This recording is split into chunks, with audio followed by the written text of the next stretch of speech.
So if your compass is broken, you get lost. You might wander off the trail for a bit, but eventually you can realize something is wrong. Right, the sun's in the wrong place or whatever. Exactly. But what if the guide that you trust with your life secretly taped, like a tiny but super powerful magnet, to the side of that compass? Oh, wow. Yeah. Suddenly north isn't north anymore. The tool you use for truth has been completely manipulated.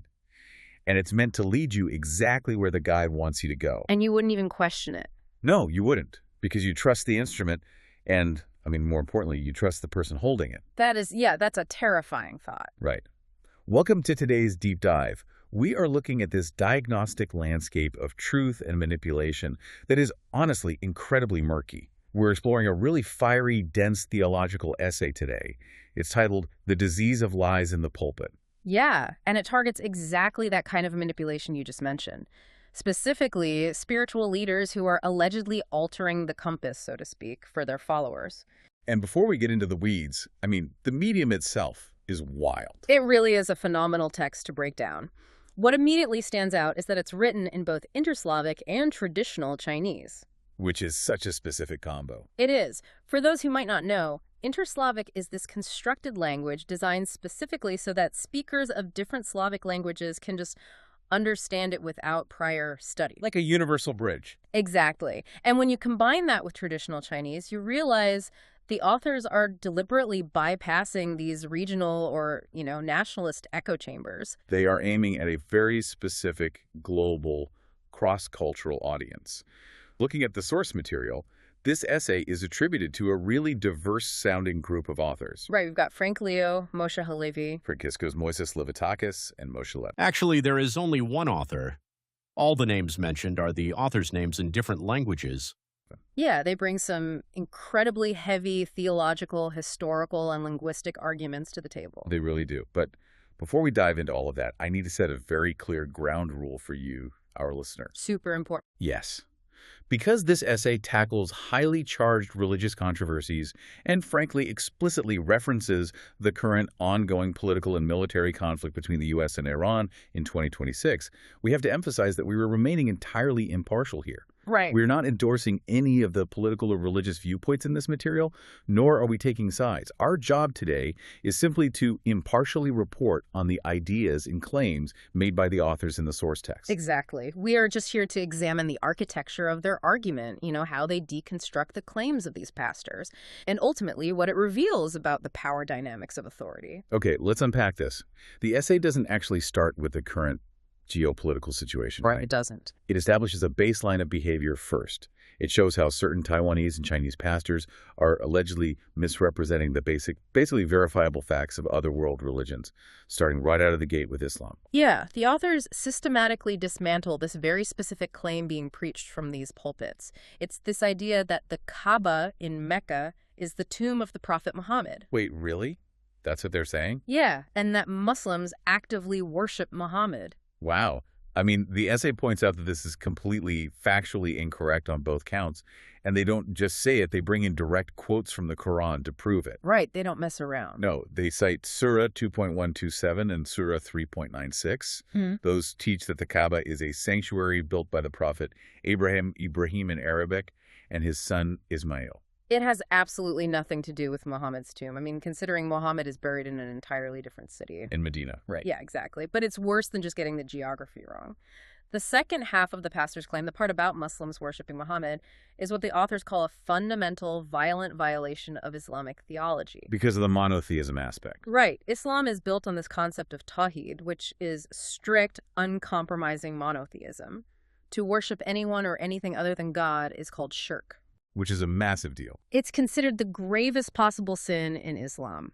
The essay cites Surah 112, which literally declares that God is entirely unique and has no equal. So the essay clarifies that the Kaaba is simply the Qibla, right? The direction of prayer. Exactly. So claiming Muslims worship the Kaaba or Muhammad, that sounds like claiming Christians worship the wooden cues in a church just because they faith forward during a service. That's a great way to put it. It completely misses the point of what is actually happening in the room. But, why would spiritual leaders make a claim that is so easily debunkable? You could literally just open a book or do a quick web search. Well, what's fascinating here is how the essay exposes the underlying intellectual dishonesty.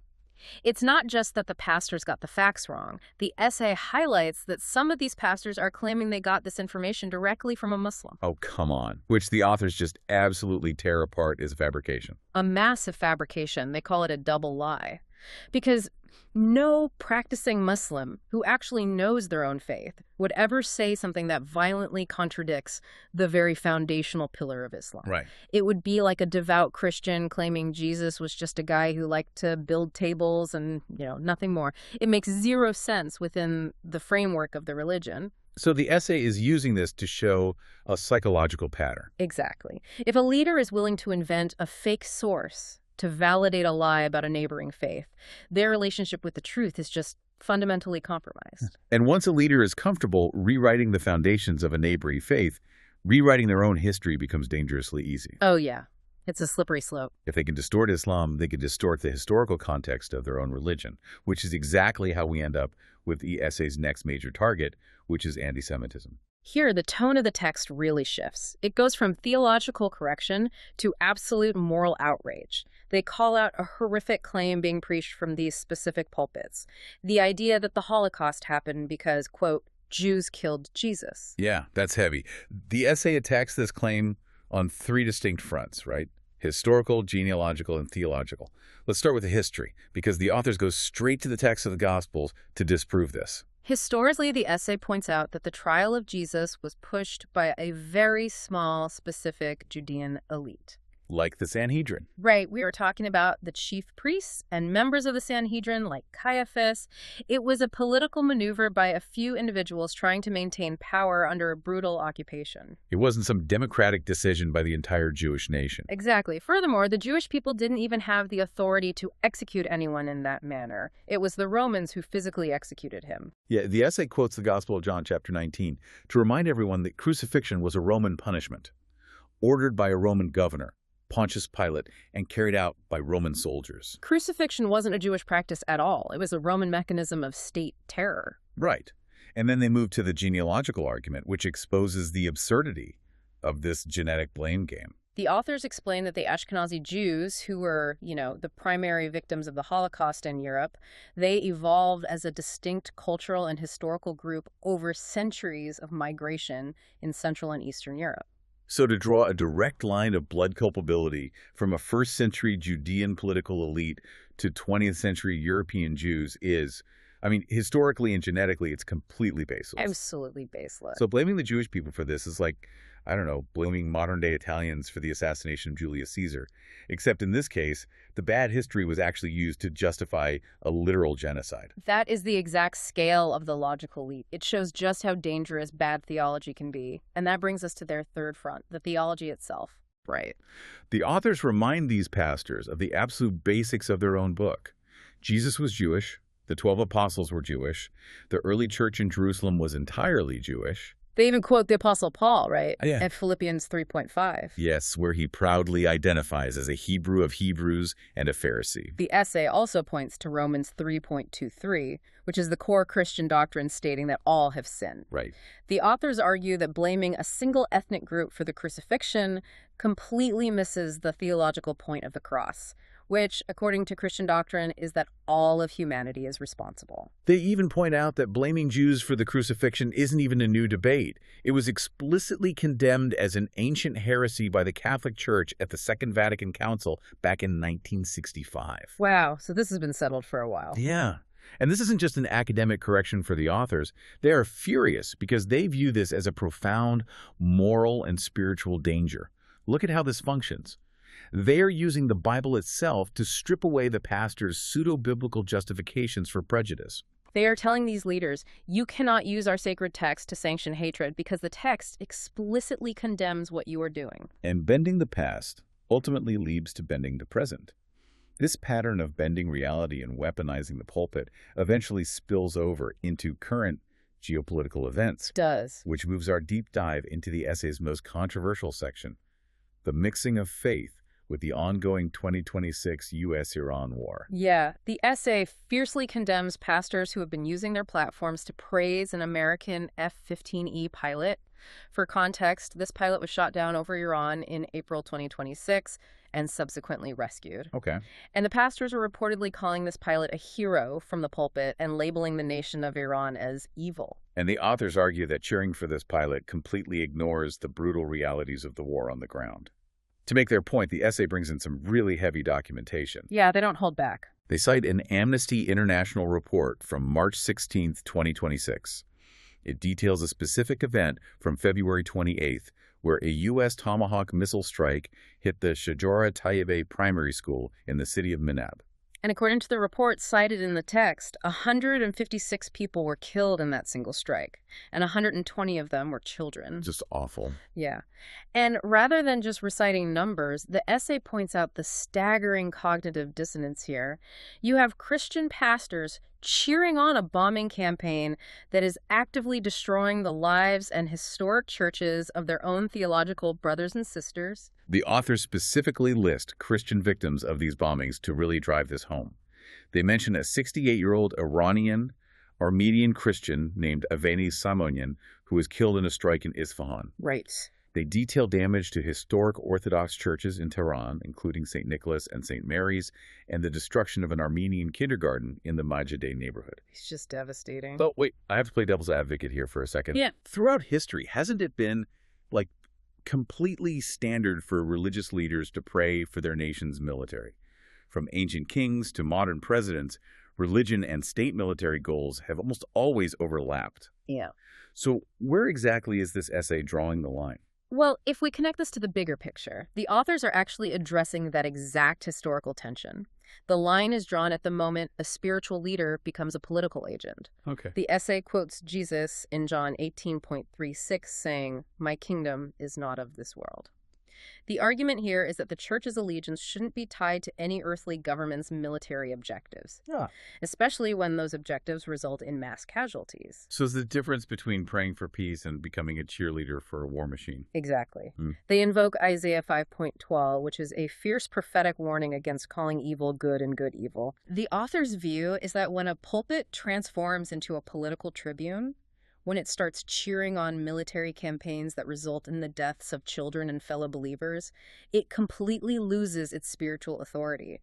It trades the eternal message for temporary, earthly nationalism. We've covered lies about Islam, historical revisionism regarding the Holocaust, and the cheering of a devastating modern war. How do these pastors justify saying whatever they want without getting called out by their own congregation? Yeah, is the big question. Yeah, what is the mechanism of authority that allows this to happen? That is the pivotal question, and it is the core diagnosis of the essay. It's the absolute abuse of scriptural authority. Okay. The essay zeroes in on how these pastors misuse one very specific foundational Bible verse. It's 2 Timothy 3.16, which says, "All scripture is God-breathed." So the authors claim pastors use this verse as an impenetrable shield. Exactly. They essentially tell their congregations, the Bible is from God, therefore my interpretation of the Bible is also from God. That's the leap they make. And to dismantle this, the authors go straight back to the original Greek text. Let's hear it. The Greek word for God-breathed is theopneustos. The authors provide a strict exegesis here. They explain that theopneustos refers exclusively to the source of the text, that the text itself originates from God. Right. It absolutely does not mean that a human being's reading or interpretation of that text is divinely inspired or infallible. And they bring in some heavy-hitting scripture to back this up. They cite 2 Peter 1.20, which explicitly forbids private, self-willed interpretation of prophecy. Yes. And they point to Galatians 1.8-9, where the Apostle Paul places a double anathema, which is a literal curse on anyone who preaches a different gospel than the original one. And to anchor this theological argument in the modern Chinese-speaking world, the essay leans heavily on the teachings of Pastor Stephen Tong, who is a highly influential Reformed theologian born in 1940, right? Yes, and his entire decades-long ministry is built on this deep reverence for Scripture over personal opinion. The essay uses Tong to explain the vital difference between two crucial words, exegesis and eisegesis. Right, so exegesis means drawing the meaning out of the text. You read what is actually there in its historical and grammatical context. Okay. Eisegesis, on the other hand, means reading your own personal ideas into the text. Tong insists that a pastor must be a servant of the Scripture, not its master. So when a pastor practices eisegesis, They are elevating their own political biases or personal opinions above the text, making themselves the ultimate authority while pretending God is doing the talking. Exactly. So claiming your interpretation is divine just because the book is divine is like a referee claiming he invented the rules of basketball just because he owns a whistle. It's a total hijacking of authority. That is a perfect analogy. You have the tool, but you don't own the truth it points to. And the essay ends on a very severe warning regarding this hijacking of authority. What do they say? They cite James 3.1, which states that teachers will face a much stricter judgment from God. The authors are reminding these pastors that standing behind a pulpit carries terrifying eternal accountability. The text actually concludes on a rather chilling note. They quote 2 Timothy 4.3, which warns of a future time when people will not tolerate sound teaching, but will instead heap up teachers to tell them exactly what their itching ears want to hear. Yeah. And the authors of the essay state flatly, that time has already come. It's a profound indictment, not just of the leaders, but of the listeners. They're arguing that congregations are often complicit in this. Wow.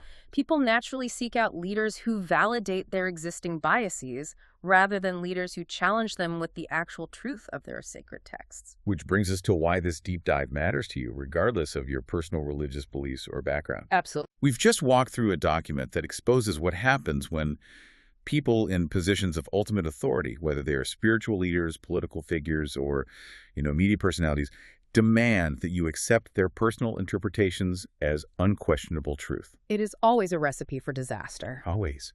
This essay serves as an absolute masterclass in the importance of checking sources, demanding intellectual honesty, and, above all, refusing to let anyone else do your critical thinking for you. It reminds us that truth requires constant vigilance.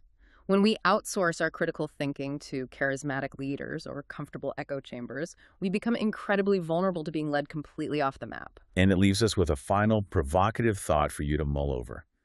This essay shows how easily ancient sacred texts can be weaponized by the very people designated to protect them. Right. It makes you wonder, if it's this hard to safeguard the truth in institutions that have existed for thousands of years, how on earth are we supposed to protect the truth in our modern secular world where our sacred texts are just opaque algorithms and endless news feeds? It really makes you wonder who is holding the compass today and what hidden magnets they might be using. Thanks for joining us on this deep dive. We'll catch you next time.